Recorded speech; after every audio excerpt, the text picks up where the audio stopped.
Hello good morning dear student. अब आज हम क्वेश्चन एक लेकर के आए हैं जो कि आपके लिए बहुत काफी बेहतरीन है, जो कि इस बार एग्जाम होने वाले हैं फरवरी में, जो कि मल्टीपल चॉइस क्वेश्चन जो एक अंकीय प्रश्न होगा, जिसमें से आपको 100 प्रश्न में से आपको 50 प्रश्न का उत्तर देना होगा।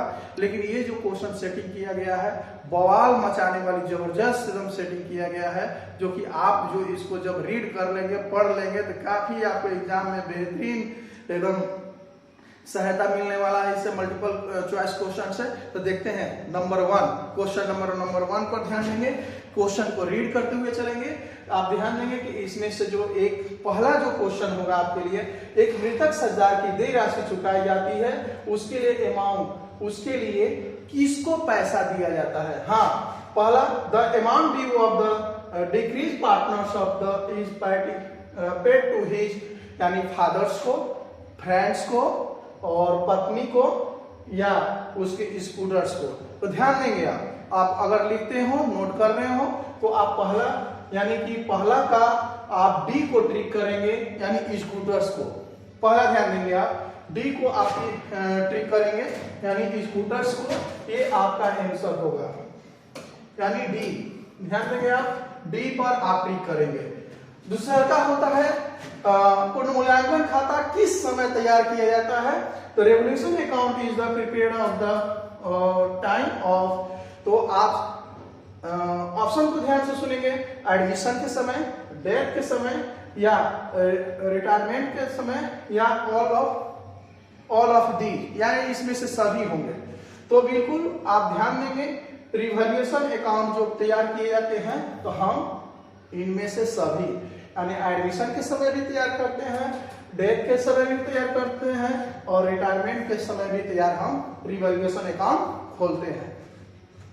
अगला जो आपका होगा वसूली खाता, यानी रियलाइजेशन अकाउंट इज ए कौन सी अकाउंट है, इसके बारे में हम जानेंगे। Nominal account, personal account, real account, none of this.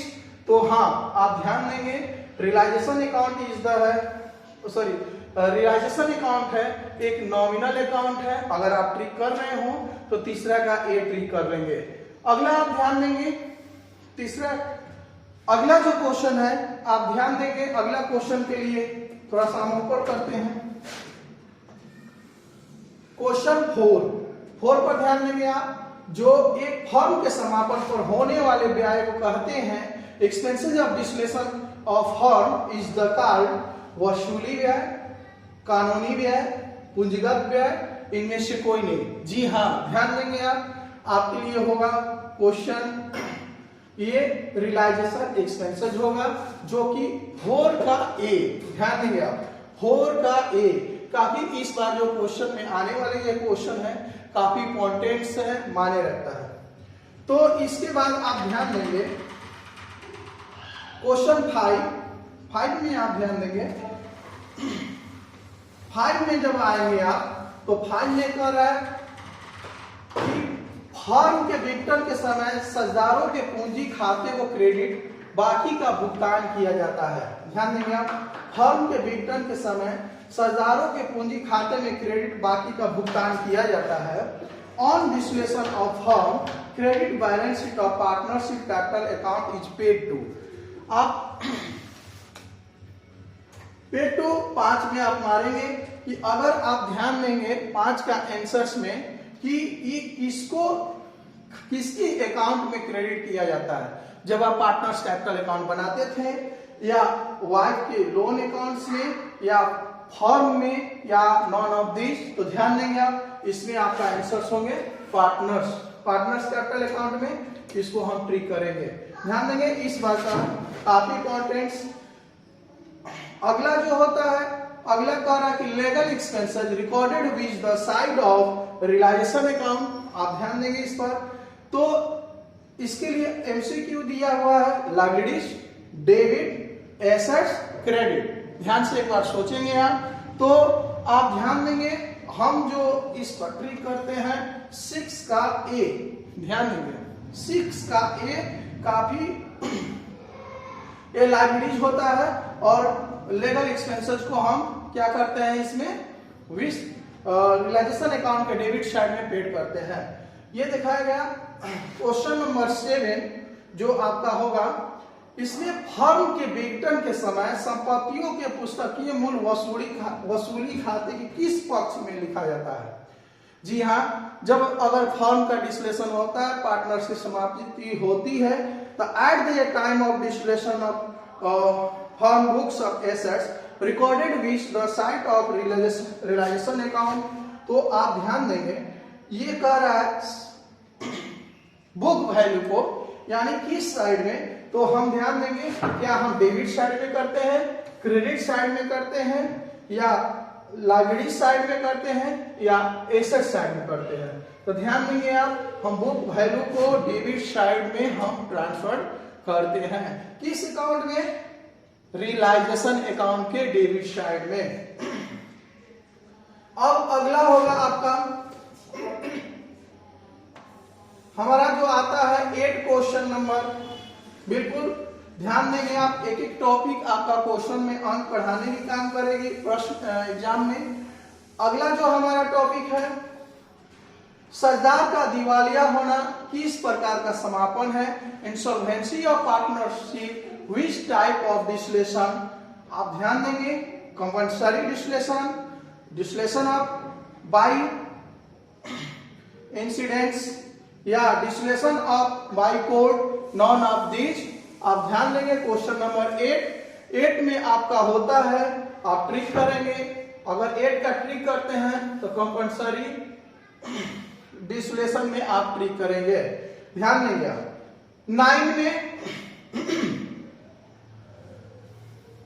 9 में आपका होता है एमसीक्यू, निम्न में से किसे वसूली खाते में हस्तांतरित नहीं किया जाना?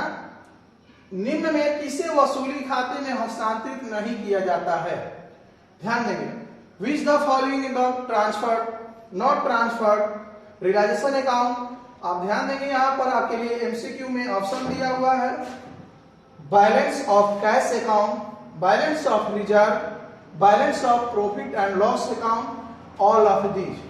आप ट्रिक करेंगे ऑल ऑफ दीज पर ट्रिक करेंगे। ध्यान देंगे, अगला जो क्वेश्चन हो एमसीक्यू है, मल्टीपल चॉइस क्वेश्चन।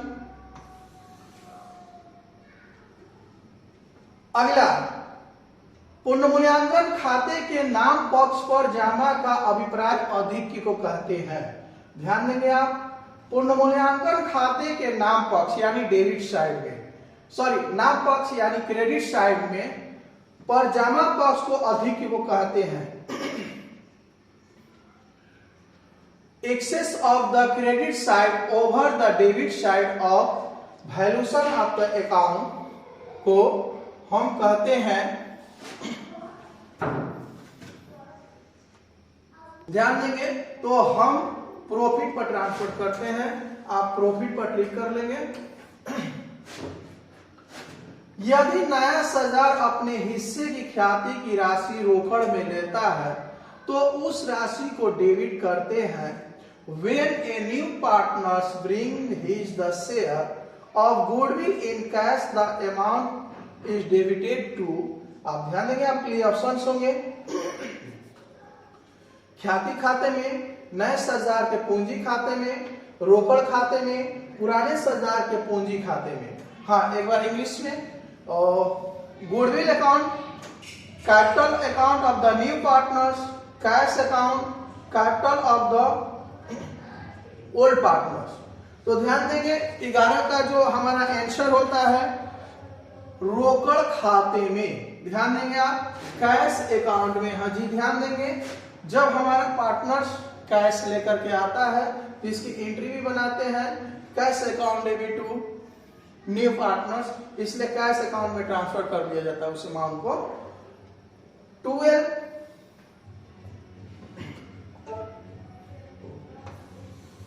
हाँ, 12 पर ध्यान देंगे आप,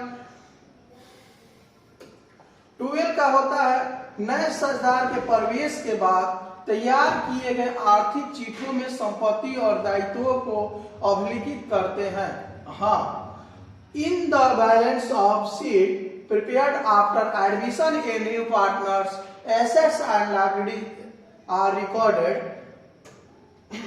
Original price, current of cost price, realizable price और revalued price। ध्यान देंगे सही ट्रिक होगा आपका 12 का हम ओरिजिनल प्राइस पर ट्रिक करते हैं। ध्यान देंगे आप, ओरिजिनल प्राइस पर हम इसको ट्रिक करेंगे। अगला जो आपकी क्वेश्चन होगा एमसीक्यू, सभी साझेदारों को संयुक्त जीवन पर ली गई बीमा पॉलिसी है all life insurance policy taken on joint life of the prepare is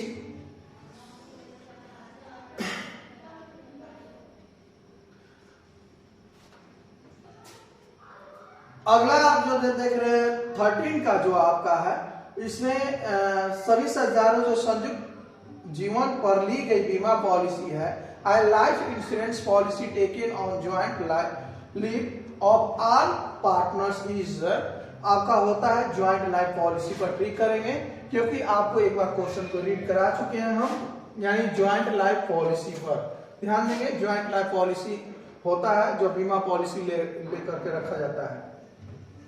14 question, 14 को थोड़ा सा हम ऊपर कर लेते हैं ताकि हम लोग को समझ में आए। 14 देखेंगे हम। 14 में है ए बी सी पार्टनर्स हैं 1/2 और 1/3 और 1/6 के अनुपात में लाभ को विभाजन करते हैं, जिसमें सी जो है बिजनेस को यानी कि मृत्यु हो जाती है, तो ए और बी का नया अनुपात क्या होगा। जी हाँ, आप फिर से इंग्लिश में भी क्वेश्चन को आप रीड कर लेंगे तो इसकी आप ध्यान देंगे कि मान लीजिए कि मेरा इसमें है ए का रेशियो होता है 1/2 या 1/3।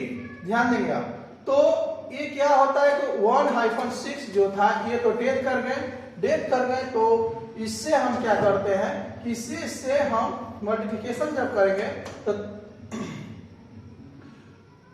या मल्टीप्लिकेशन करने से पहले हम एक चीज क्या करते हैं कि पहले एलसीएम निकालेंगे।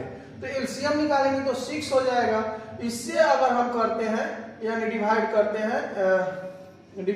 हैं तो 3 रेशियो और इससे डिवाइड करेंगे तो 2। जी हाँ, आप ध्यान देंगे तो हमारी रेशियो यहाँ होती है 3:2, तो हम ले आ देंगे 3:2। जी हाँ, 14 का ए जो एमसीक्यू है हमारा बिल्कुल सही होगा। 15 पर हम ध्यान देंगे। 15 जो होती है क्वेश्चन, निम्न में किसे वसूली खाते में हस्तांतरित किया जाता है।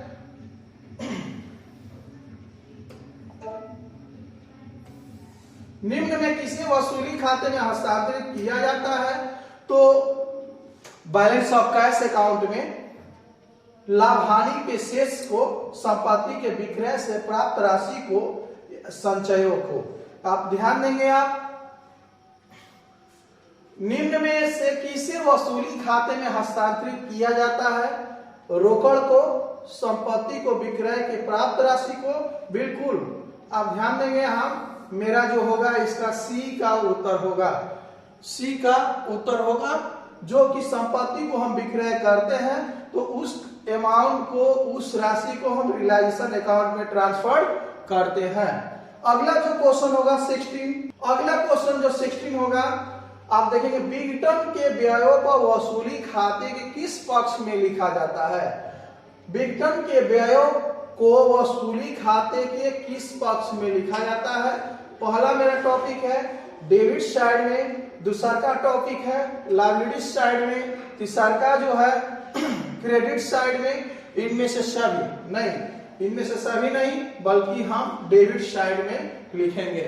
ध्यान देंगे आप, जब हमारा एक्सपेंसेस होता है तो उसकी एंट्री हम बना लेते हैं realisation account debit to cash या बैंक, दोनों में से कोई हम एक लिख लेंगे। कैश या बैंक को दर्शाया जाता है और ये डेबिट साइड नहीं होता है क्योंकि इसमें रियलाइजेशन अकाउंट ओपन किया जाता है। अगला आप ध्यान देंगे, अगला टॉपिक जो आपके होगा क्वेश्चन नंबर 17 पर है, एक फर्म के समापन की दशा में संपत्तियों के विक्रय से प्राप्त राशि को सर्वप्रथम भुगतान किया जाएगा। किसको भुगतान किया जाएगा? तो आप ध्यान देंगे, सरदारों को पूंजी को, सरदार की पूंजी का, सरदार द्वारा फर्म को दिए गए ऋण का, सरदार को अतिरिक्त पूंजी का, यानी बाहरी लेनदारों का। बिल्कुल, अगर हम संपत्ति को बेचते हैं क्योंकि बिजनेस अब बंद होने की कगार पर है, तो हम क्या करते हैं कि हम लेनदारों का पेमेंट करते हैं। यानी 17 का हम डी को टिक करेंगे, यानी कि मेरा जो होगा बाहरी लेनदारों को, आउटसाइड क्रेडिटर्स का हम पेमेंट करेंगे। 18 जो आपका होगा, एक कंपनी निर्गमित कर सकती है। एक कंपनी में इशू ऑफ क्या निर्गमित करेगी? इक्विटी शेयर्स, आपका preference shares, equity and preference both shares, both यानी इनमें से कोई नहीं। जी हाँ, आप अगर ट्रिक करेंगे आप तो ध्यान रहे 18 का सी 18 का सी यानी कि कंपनी जो होती है इक्विटी एंड प्रेफरेंस दोनों इशू करती है, दोनों निर्गमित करती है। 19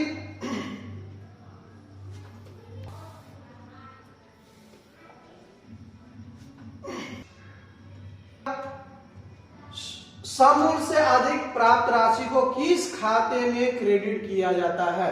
तो the amount received over and above the par value is the credit to which the account.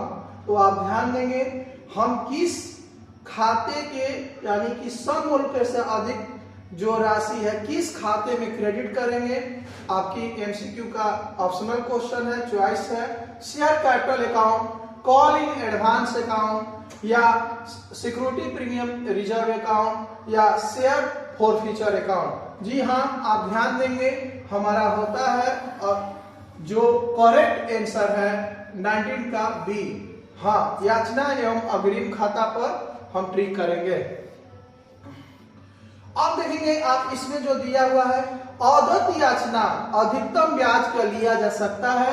Interest on call in arrears can be charge to maximum at 6%, 10%, 5%, 6% जो per annum है, 10% है पर एनम है, 5% per annum है, 12% per annum है।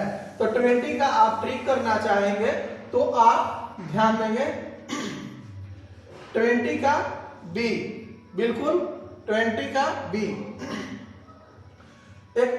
21 में आप देखेंगे, एक ऋण पत्रधारी होते हैं, debentures holders are owner of the company, customer of the company, promoter of the company, creditors of the company. हाँ बिल्कुल, 21 का कंपनी का लेनदार जो आप ट्रिक करेंगे, यानी कि 21 क्वेश्चन 21 का सी आपका एकदम करेक्ट आंसर होगा। प्रश्न है मेरा अगला प्रश्न, ऋण पत्रधारी को मिलता है, भाई क्या मिलता है, हम इस पर ध्यान देंगे। डिवेंचर्स होल्डर्स रिसीव, क्या रिसीव करेगा? Dividends, interest, both dividend and interest, profit. तो हम ट्रिक करना होगा, तो हम लाभांश पर ट्रिक करेंगे, यानी डिविडेंड्स पर। डिविडेंड्स जो मेरा क्वेश्चन होगा, जो करेक्ट आंसर होगा, मल्टीपल चॉइस क्वेश्चन हम ऊपर कर लेते हैं, थोड़ा सा समझ में आएगा आपको। मल्टीपल चॉइस क्वेश्चन, ऋण पत्र शोधन खाता पर प्रीमियम है, ध्यान देंगे, ऋण पत्र शोधन खाता पर प्रीमियम है। Premium on redemption on debentures account, assets, liabilities, expenses, income. ध्यान देंगे, हम अगर 23 का अगर हमको ट्रिक करना हो तो हम लायबिलिटीज पर ट्रिक करेंगे, यानी दायी। तो मेरा करेक्ट आंसर होगा, जो आप अगर नोट करते हो तो कॉपी या पेज पर आप नोट कर लें, ताकि आपकी टोटल जो एमसीक्यू हो करेक्ट आंसर हो, यानी सही सही। 24 में आप देखेंगे, 24 जो होता है, ऋण पत्र आवेदन पत्र खाता की प्रकृति होती है। Debentures application account is in the nature of real account, personal account, nominal account, none of this.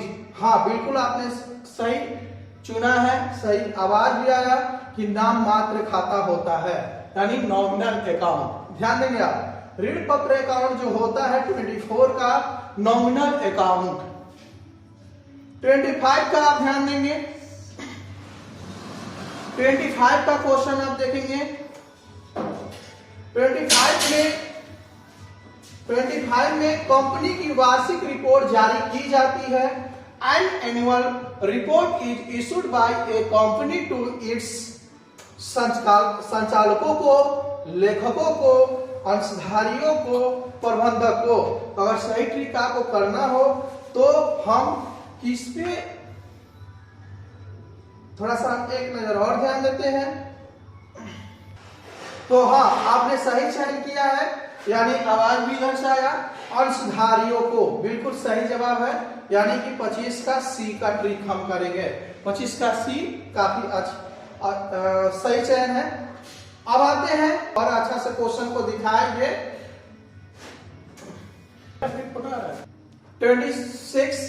26 में आप देखेंगे स्थिति विवरण जो है, बैलेंस शीट इज एन, आप ध्यान देंगे किसको बोला जाता है, statement accounts A and B, none of these. ध्यान देंगे हम 26 का पहला ट्रिक करेंगे क्योंकि स्टेटमेंट बोला जा सकता है। ध्यान देंगे 26 का पहला स्टेटमेंट जो मेरा होगा, पहला जो है काफी ए जो है मेरा करेक्ट आंसर है। हाँ 27 में ध्यान देंगे हम वित्तीय विवरणों के निर्वाचन में शामिल है। Interpretation of the financial statement includes, आप ध्यान देंगे तो अगर इस पे ट्रिक करना होगा, आलोचना एवं विश्लेषण, तुलना एवं प्रवृत्ति के अध्ययन, निष्कर्ष निकालना, तो इनमें से हम अगर आंसर देंगे तो हमारा करेक्ट आंसर होगा 27 का डी। हाँ ध्यान देंगे आप, डी जो मेरा है सभी होगा, इनमें से सभी होगा। क्वेश्चन हम 28 पर जब आते हैं तो विक्रय में से विक्रय किए गए माल की लागत घटाकर ज्ञात की गई राशि होती है। Sales of less cost of goods sold is called, तो हम जानते हैं कि अगर हमको निकालना हो, यानी कह रहा है कि सेल्स में से यानी विक्रय में से विक्रय किए गए माल की लागत घटाकर, हाँ तो हमारा एक फॉर्मूला होता है कि अगर हम विक्रय में से विक्रय किए गए माल की लागत सेल्स में से कॉस्ट ऑफ गुड्स सोल्ड घटाते हैं तो हमारा आता है, इसका फॉर्मूला होता है कि gross profit is equal to होता है, gross profit is equal to होता है, ध्यान देंगे आप, तो gross profit is equal to net sales, यानी सेल्स हम यहां रख ले तो और अच्छा है क्योंकि यहां स्पेस भी थोड़ा सा कम है। Sales minus cost of goods sold होता है। तो हमारा सही निष्कर्ष होगा कि ये कह रहा है क्वेश्चन में कि सेल्स में से कॉस्ट ऑफ गुड्स सोल्ड हम घटाते हैं तो हमारा नेट सेल्स ग्रॉस प्रॉफिट आता है। तो ये मेरा सही जवाब, जिसका हिंदी उच्चारण होगा ग्रॉस प्रॉफिट का सकल लाभ। ध्यान देंगे, यानी सकल लाभ 28 का मेरा करेक्ट आंसर होगा सी। ध्यान देंगे आप, शुद्ध लाभ, संचालन लाभ, कुल लाभ, सकल लाभ, जिसमें से मेरा करेक्ट आंसर ग्रॉस प्रॉफिट सकल लाभ। अगला जो होगा 29, जो समान आकार के आय विवरण को शुद्ध विक्रय की राशि के बराबर माना जाता है। जो आप देखेंगे इसमें in a common size income statement the amount of net sales assumed to be equal to यानी 1, 10, 100, 1000। तो हम लगाएंगे 100 पर, जो कि मेरा करेक्ट होता है। इसको वैश्विक आधार भी हम मानते हैं 100 को, या जब हम परसेंटेज भी निकालते हैं वहां पर कॉमन साइज इनकम स्टेटमेंट में तो 100 को ही वैश्विक मान लिया जाता है। 30 पर आते हैं। 30 में आप देखेंगे liquid asset do not includes bill receivers, debtors, balance stock, बिल्कुल मेरा करेक्ट आंसर होगा। 30 का सी कॉल स्टॉक, 30 का सी स्टॉक। 31 पर हम आते हैं, अग्रिम याचना की राशि amount of call in advance, जो मेरा होता है अंश पूंजी में जोड़ी जाती है, अंश पूंजी से घटाई जाती है, अंश संपत्ति पक्ष में दिखाई जाती है, पूंजी एवं दायित्व में दिखाई जाती है, जो कि मेरा हम करेक्ट आंसर अगर देना चाहेंगे तो हम डी का आंसर देंगे। चलिए अगला क्वेश्चन पर हम ध्यान देंगे।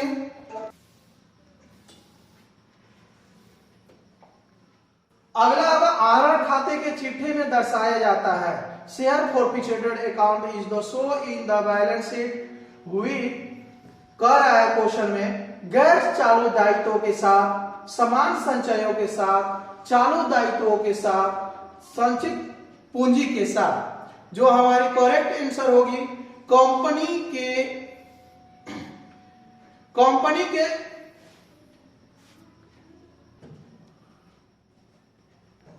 तो आपने सही सुना, 32 का जो हमारा होता है चालू दायित्व के साथ, यानी करेक्ट लायबिलिटीज के साथ हम आरण खाते में चिट्ठे को दर्शाया जाता है। अगला जो हमारी क्वेश्चन है 33, यानी ऋण पत्र को प्रदर्शित करती है। Debenture is the represent the company के दीर्घकालीन ऋण, समता अंशधारियों के विनियोग, कंपनी में संचालकों का अंश, कंपनी के अल्पकालीन ऋण। हाँ, मेरा करेक्ट आंसर होगा कंपनी का दीर्घकालीन ऋण, long term loan of the company. जब लोन मिलती है तो ये लॉन्ग टर्म के लिए होती है, लंबे समय के लिए होती है, इसलिए लॉन्ग टर्म कंपनी पर हम बात करेंगे, long term loan of company. 34 में आते हैं, शून्य कूपन बॉन्ड निर्गमित किए जाते हैं। Zero coupon bonds are issued at zero interest rate on pre specific rate of interest which out pre-specified rate of interest। ध्यान देंगे आप, तो मेरा होता है शून्य ब्याज दर पर, पूर्व निर्धारित ब्याज दर पर, बिना पूर्व निर्धारित ब्याज दर पर, इनमें से कोई नहीं। तो मेरा करेक्ट आंसर होगा शून्य ब्याज दर पर एट जीरो इंटरेस्ट रेट पर, मेरा करेक्ट आंसर होगा। हम इसको ध्यान देंगे। क्वेश्चन जो मेरा होता है हमको अच्छा से समझ में आया, 35, बिल्कुल 35 ही। 35 में देखेंगे, स्वयं के ऋण पत्रों को रद्द होने से होने वाला लाभ है profit on constellation of on the debenture is, आपका जो होगा revenue profit, operating profit, capital profit, trading profit. तो मेरा जो होता है मेरा, तो ध्यान देंगे आप, ये जो मेरा होता है पूंजीगत लाभ यानी कैपिटल प्रॉफिट, ये मेरा करेक्ट आंसर होगा। आते हैं 36 पर। 36 पर वित्तीय विवरणों का विश्लेषण में उपयोगिता किसके लिए नहीं है? आप ध्यान देंगे तो विनियोगकर्ता यानी इन्वेस्टर पर मेरा जो होता है ये मेरा करेक्ट आंसर होता है। अगला जो होता है 37 जो मेरी क्वेश्चन है, एक कंपनी की अस्थायी संपत्तियां 3 लाख से बढ़कर के 4 लाख हो गई है, इनमें कितने प्रतिशत परिवर्तन हुआ है? तो 25%, 33.3%, 20%, 14%। तो मेरा करेक्ट आंसर होगा हाँ जी बी पर ही सही आप करेक्ट आंसर करेंगे। आयकर 38 का जो क्वेश्चन होगा, आयकर का भुगतान माना जाता है, आयकर का भुगतान माना जाता है प्रत्यक्ष डायरेक्ट एक्सपेंसेस, अप्रत्यक्ष व्यय इनडायरेक्ट एक्सपेंसेस, संचालन ऑपरेटिंग एक्सपेंसेस, इनमें से कोई नहीं। तो मेरा डायरेक्ट होगा इनडायरेक्ट एक्सपेंसेस, हम मेरा करेक्ट आंसर होगा, हम इसको चिन्ह लगाएंगे। 39 में हम आते हैं। 39 समान आकार की स्थिति विवरण में कुल समतांश दायित्वों को किसके बराबर माना जाता है? समान आकार की स्थिति विवरण में कुल समतांश के दायित्वों को किसके बराबर माना जाता है? तो हमारा करेक्ट आंसर होगा A 1, B 10, C 100, D 1000। तो मेरा करेक्ट आंसर होगा 1, ध्यान देंगे आप, 100, ये मेरा करेक्ट आंसर है। 14 में यदि बेचे गए माल की लागत, ध्यान देंगे आप, बेचे गए माल की लागत 120,000 है, 1,70,000 है तथा सकल लाभ अनुपात 20% हो तो विक्रय की राशि होगी, क्या होगी? 15,000, 115,000, 1 लाख, 2 लाख।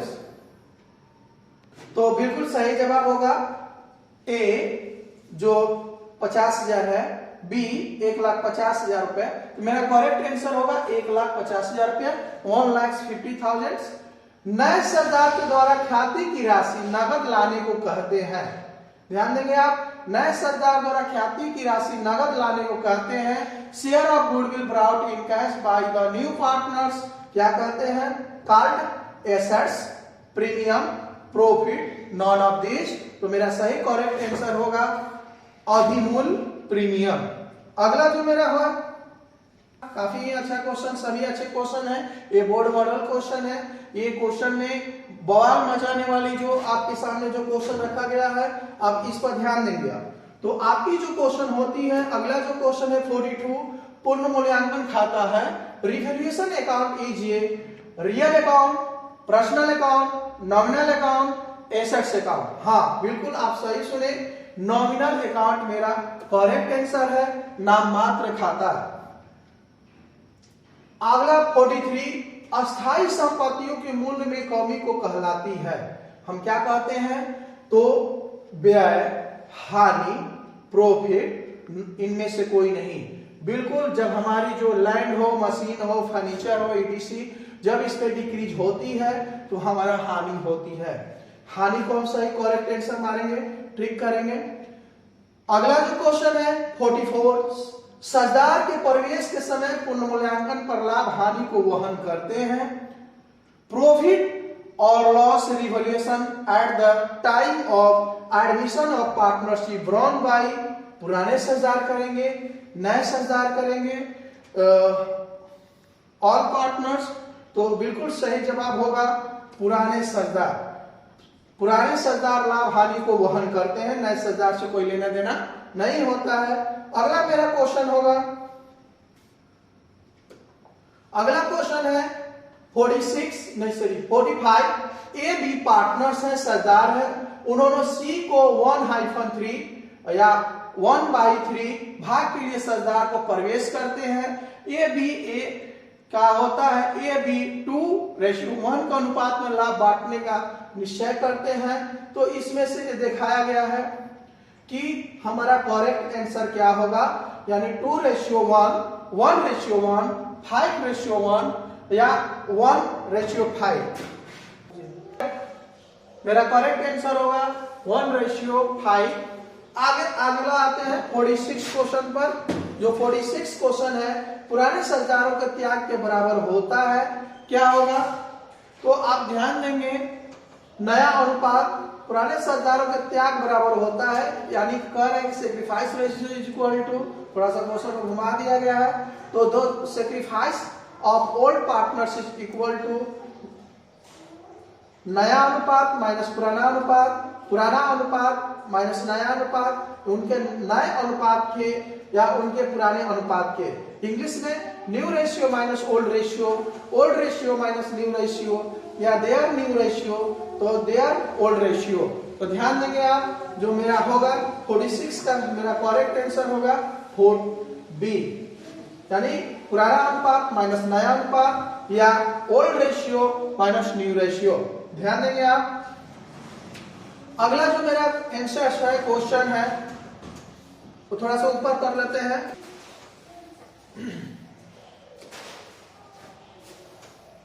तो लाभ प्राप्ति अनुपात से आशय है, यानी गेनिंग रेशियो मेनिंग से आशय है।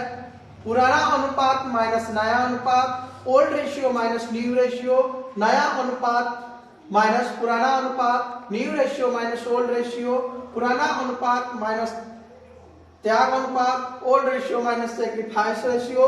डी में आएंगे आप, तो डी को देखेंगे, नया अनुपात माइनस त्याग अनुपात, new ratio minus sacrifice ratio, ये मेरा सही करेक्ट आंसर होगा पहला।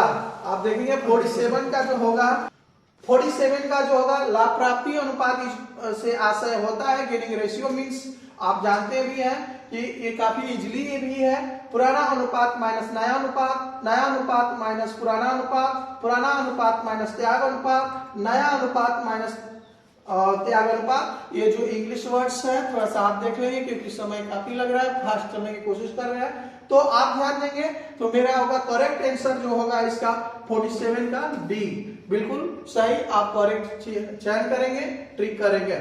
अवकाश ग्रहण करने वाले सरदार को ख्याति दी जाती है, बिल्कुल दी जाती है, जो बिजनेस को छोड़ के जाते हैं। Goodwill is paid out of the retirement partners in, पुराने लाभ विभाजन के अनुपात में, पूंजी का अनुपात में, बराबर का अनुपात में, नए अनुपात में। मेरा करेक्ट आंसर होगा 48 का ए, जो ओल्ड प्रॉफिट शेयरिंग रेशियो पर डिस्ट्रीब्यूट करेंगे।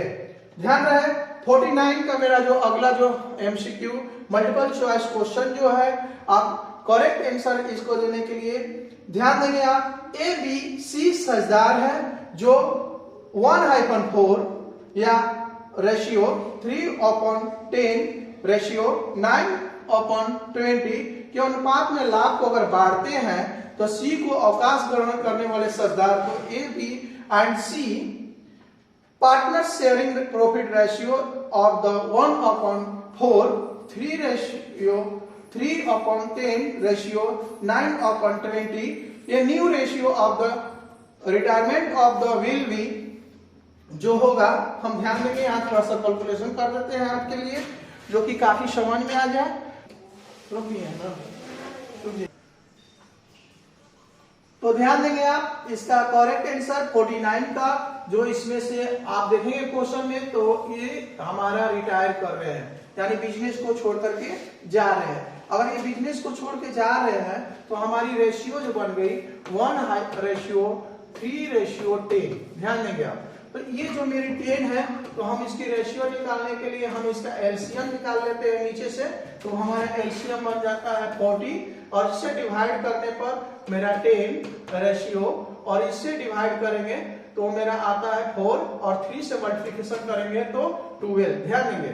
तो अब हम लाते हैं इसको, तो 10/12 या 2 से डिवाइड करने पर हमारी 5/6 बन जाएगी। तो देखेंगे मेरा करेक्ट आंसर में कि मेरा कहीं 5/6 दिया हुआ है, तो हाँ बिल्कुल बी को दिया हुआ है। इसको मेरा करेक्ट आंसर होगा 5/6। अगला जो प्रश्न होगा आप ध्यान देंगे, क्वेश्चन नंबर 50, लाभ प्राप्ति अनुपात की गणना की जाती है। गेनिंग रेशियो कैलकुलेटेड प्रवेश के समय, अवकाश ग्रहण के समय, वेतन के समय, इनमें से कोई नहीं। Eight the time of the admission, eight the time of retirement, on the डिस्लेशन, non of this. तो मेरा करेक्ट आंसर होगा, ध्यान रहे, अवकाश ग्रहण के समय जब हम रिटायरमेंट करते हैं, तो मेरा 5 का बी।